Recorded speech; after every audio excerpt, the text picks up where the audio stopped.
Flagrante de homofobia. Estudante de medicina é investigado pela Polícia Civil por vídeo com injúrias homofóbicas e ameaças contra 2 homens.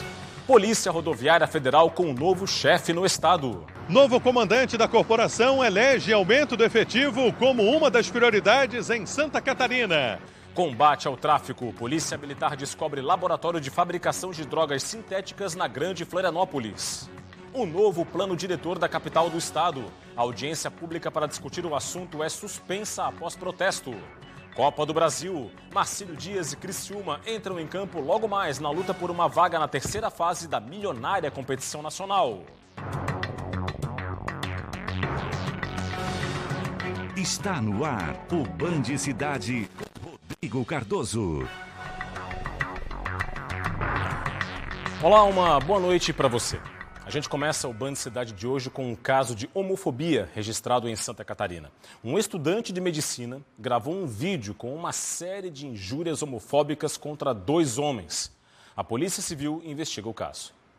No vídeo gravado dentro de um carro, um estudante do último ano de medicina em Santa Catarina, de 34 anos, natural de São Paulo, profere uma série de insultos homofóbicos e ameaças contra 2 homens que andavam na calçada. Eu já matei 3 hoje, cara. Você vai ser o 4º. Tu quer morrer agora ou quer morrer domingo? Tu é regão? Tu é regão? Então vem aqui e fala pra mim que tu é regão. Vamos invadir sua casa aí, cara! Seu comunista! Baitona! Entra mesmo pra casa aí, entra aí! O autor das ofensas foi filmado por um colega de faculdade. As injúrias ocorreram na madrugada do dia 28 de outubro de 2022, mas o caso só veio à tona recentemente, após denúncia para a Polícia Civil.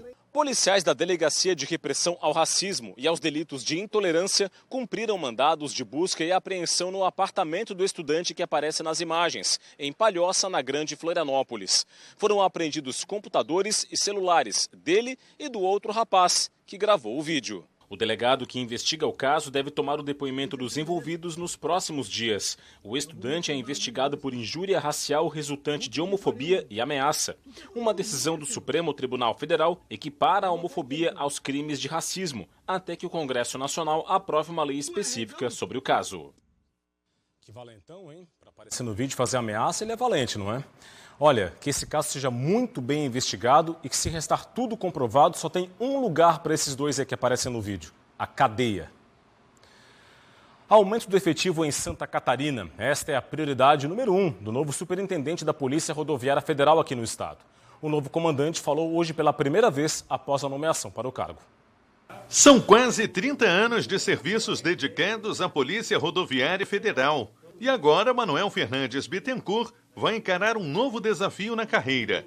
O inspetor, de 56 anos, é o novo superintendente da PRF em Santa Catarina. Entre os principais desafios está o aumento do efetivo no estado.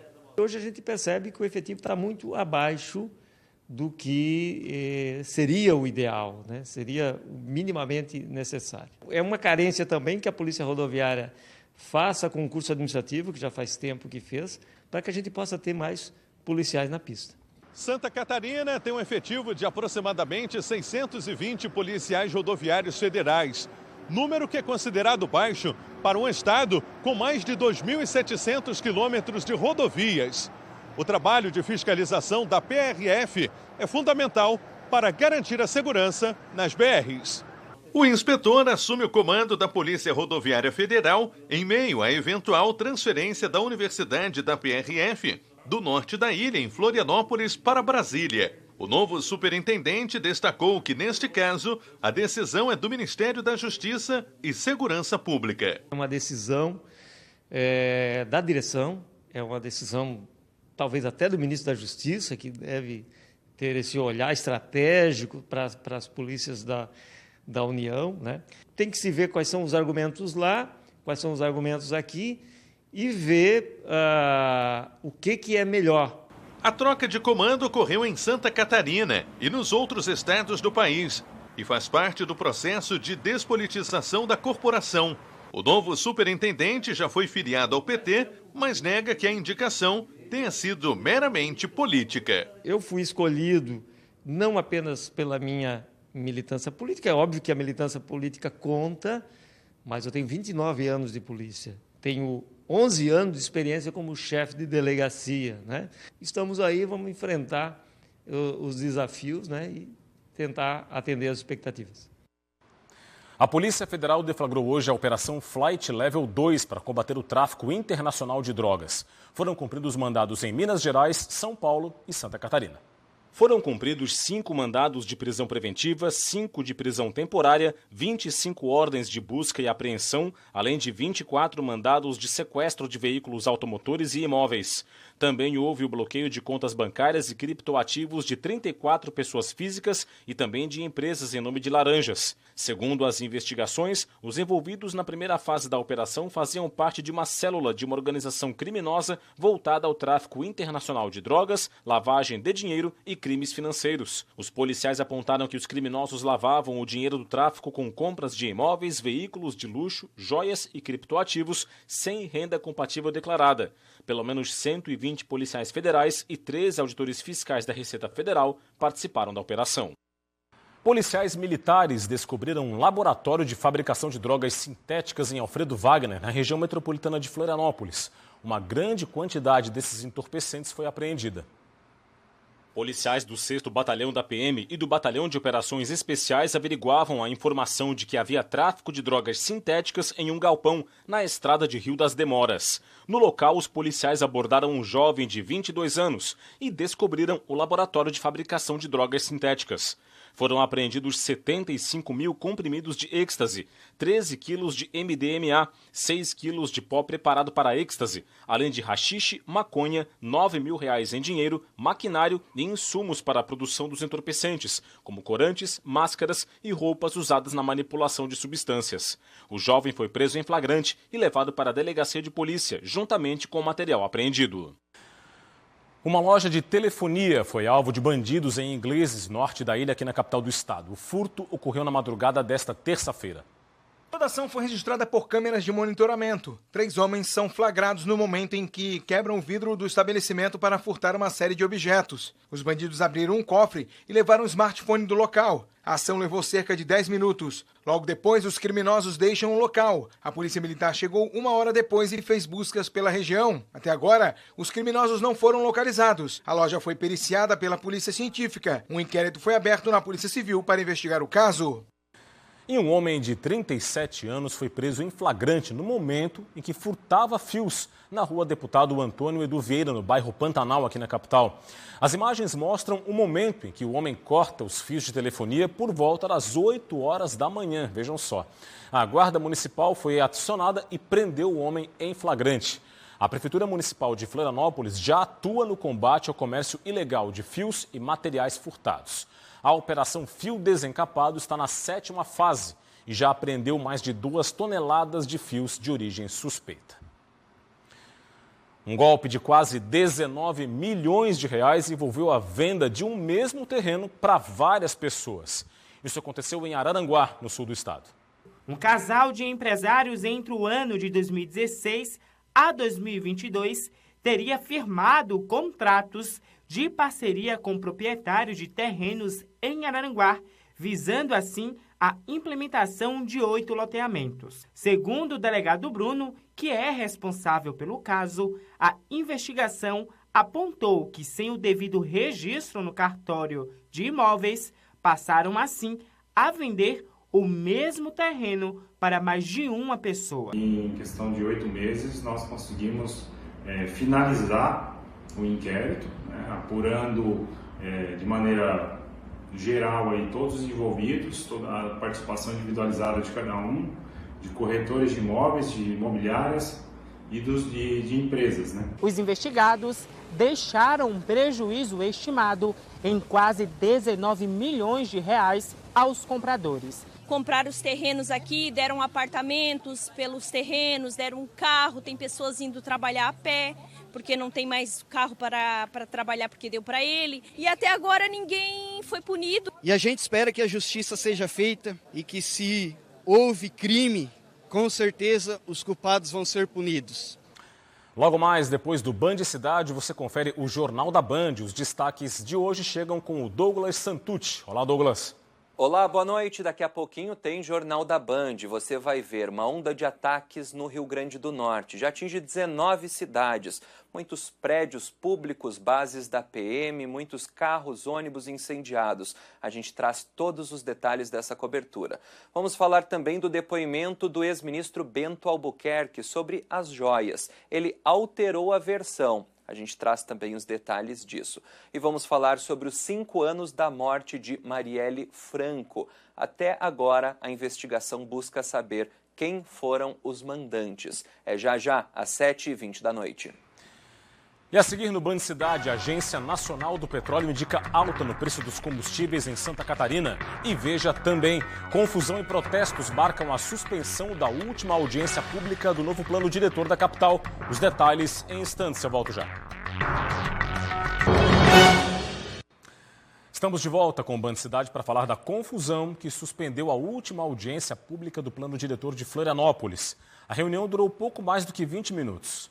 O encontro ocorreu no auditório Antonieta de Barros, na Assembleia Legislativa. A audiência era a última de 5 previstas para a discussão do novo plano diretor de Florianópolis. A reunião, no entanto, durou pouco tempo. Um protesto de pessoas contrárias ao projeto interrompeu os trabalhos. Com faixas e cartazes, o grupo impediu que os participantes pudessem se manifestar na tribuna. O protesto durou cerca de 15 minutos. Diante da situação, a vereadora Manu Vieira, do Novo, que presidia a audiência pública, decidiu suspender o encontro. Infelizmente, essa é a última audiência pública do plano diretor. A oportunidade estava dada, mas infelizmente eu vou ter que encerrar a audiência. A proposta foi encaminhada para a Comissão de Constituição e Justiça da Câmara de Vereadores, para o Instituto de Planejamento Urbano e também para o Conselho da Cidade, para análise de 40 emendas apresentadas. O preço médio da gasolina voltou a subir em Santa Catarina de acordo com o levantamento feito pela Agência Nacional do Petróleo. O estudo analisa os preços de 200 postos pelo estado. O preço médio em Santa Catarina ficou em R$ 5,64, 34 centavos a mais do que na primeira semana de março. A agência também registrou aumento no preço médio do etanol. O combustível é vendido em média a R$ 4,64. Já o gás de cozinha é vendido em média a R$ 122,85. Dados da Fundação Oswaldo Cruz apontam para uma alta nos casos de síndrome respiratória aguda grave em Santa Catarina. Segundo a Vigilância Epidemiológica Estadual, alguns fatores ajudam a explicar esse crescimento.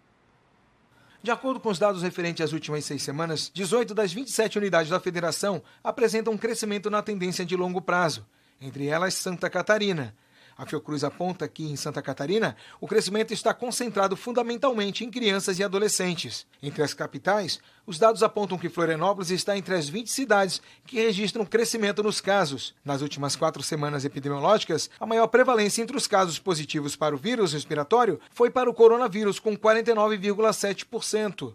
O SARS-CoV-2 também foi responsável pela absoluta maioria das mortes por síndrome respiratória aguda grave, 91,4%.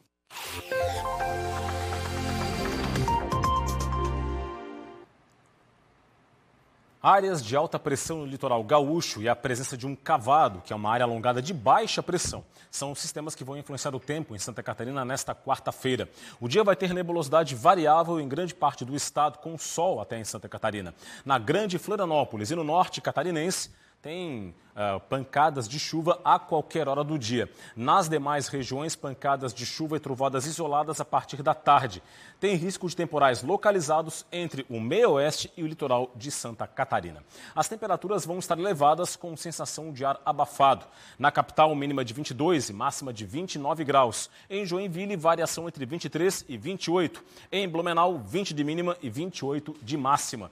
Virando a página, Criciúma, mínima de 21 e máxima de 31 graus. Em Lages, variação entre 16 e 24. E em Chapecó, oscilação entre 18 e 26 graus. A seguir aqui no Band Cidade tem o esporte. O destaque é para a Copa do Brasil. Marcelo Dias e Criciúma entram em campo hoje na luta por uma vaga na terceira fase e de olho na premiação. Detalhes em instantes.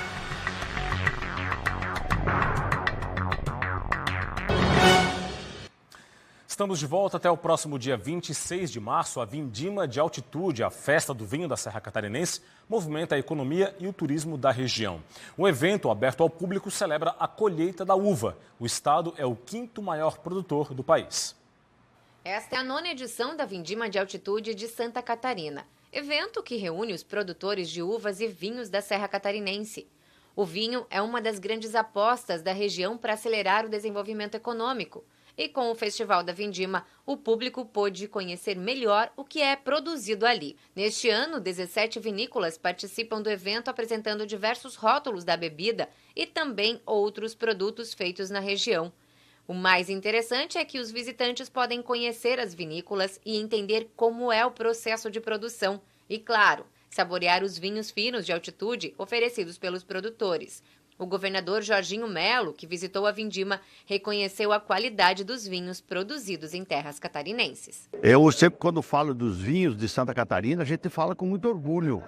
Nós temos vinho superior a vinhos que a gente muitas vezes importa. Vinho é turismo, estrutura é turismo, mostrar Santa Catarina, mostrar a serra é um negócio fundamental, porque muita gente não conhece a nossa potencialidade.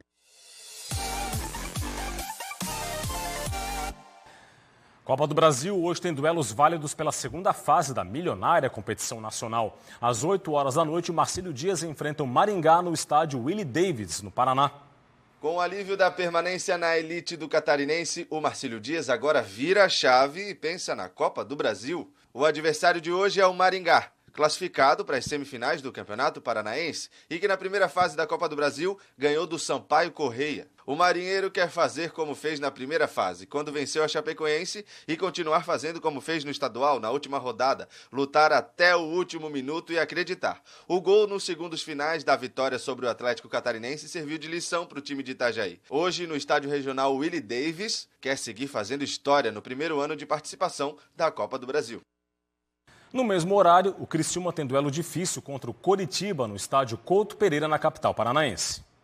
A última rodada da primeira fase do Campeonato Catarinense serviu como combustível a mais para o Criciúma, que após sair perdendo por 2-0, conquistou o empate com o Avaí e a classificação entre os 4 primeiros. Um empate com gosto de vitória e que deu ainda mais confiança ao Tigre. E esse jogo de hoje vale muito. Vale a vaga na terceira fase da Copa do Brasil e vale o Pix de R$2.100.000.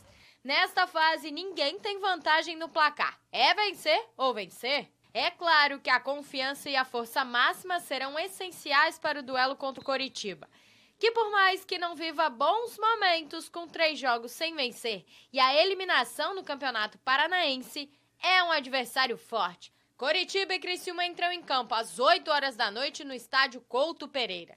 E a vaga na terceira fase da Copa do Brasil será disputadíssima. A cobertura completa da Copa do Brasil você confere amanhã, 12h30, no Jogo Aberto SC. E a Federação Catarinense de Futebol definiu as datas dos jogos de ida e volta das quartas de final do Campeonato Catarinense. Acompanhem. Os jogos de ida acontecem neste fim de semana. No sábado, às 4h30 da tarde, tem Avaí e Criciúma na ressacada. Às 7 da noite, o Barra enfrenta a Chapecoense no Gigantão das Avenidas. No domingo, às 4 horas da tarde, Concórdia e Brusque se enfrentam no estádio Domingos Machado de Lima, em Concórdia, no oeste do estado. Às 5 da tarde, o Figueirense enfrenta o Hercílio Luz, no Orlando Scarpelli. Os jogos de volta estão programados para quarta e quinta-feira da próxima semana. Vamos conferir agora o que é notícia no portal tvbv.com.br. Aqui no telão do Band Cidade, as informações, confira comigo, destaque para o imposto de renda. Declaração começa nessa semana a ser entregue amanhã, Começa o período de entrega da declaração. Você vai conferir tudo no portal. Resultado do FIES 2023 já está disponível. Dá para conferir também os dados. Criciúma e Marcílio Dias buscam avançar hoje na Copa do Brasil. Tem também a operação da Polícia Federal que combateu a pirataria e bloqueou cerca de 270 sites e aplicativos. E ainda, 10 mil funcionários. A empresa que controla Facebook anuncia demissão em massa. Tem destaque também do esporte. FIFA confirma 48 seleções e 12 grupos na próxima Copa do Mundo. Tudo isso e muito mais tem ainda as colunas do Robson Rexigel e do Paulo Chagas aqui à direita da sua tela. Você confere em tvbv.com.br. Acesse, aponte a câmera do seu smartphone para o QR Code que está na sua tela e fique muito bem informado. Olha, Ibirama, no Alto Vale, completou neste fim de semana 89 anos de emancipação política. E uma cerimônia, uma solenidade, marcou a data. A nossa equipe acompanhou. No município que mantém a herança cultural europeia, teve dança típica para marcar os 89 anos. Autoridades se reuniram para não deixar esse importante momento passar em branco. O município, que detém o título de capital catarinense do turismo de aventura, é também marcado pelas belezas naturais e arquitetura que remete à época da colonização. Embora tenha uma história muito mais antiga, pois foi colonizada há 125 anos, Ibirama só se tornou município na década de 30. Foi no ano de 1934 que foi feita a lei criando o município com o nome de Dalbergia. Nesse primeiro momento, a sede era onde hoje é Presidente Getúlio e o nome Dalbergia. Um ano depois, num outro decreto, um outro governador, então mudou o nome do município para Amônia e a sede do município ficou aqui onde é hoje Ibirama. Muitos anos mais tarde, em 43, numa outra lei, então foi dado o nome de Ibirama como município, esse município tão importante para o Alto Vale do Itajaí. E essa acolhedora cidade, onde o antigo e o novo se misturam, formando belos contrastes, está sempre pronta para receber visitantes. Atrações não faltam.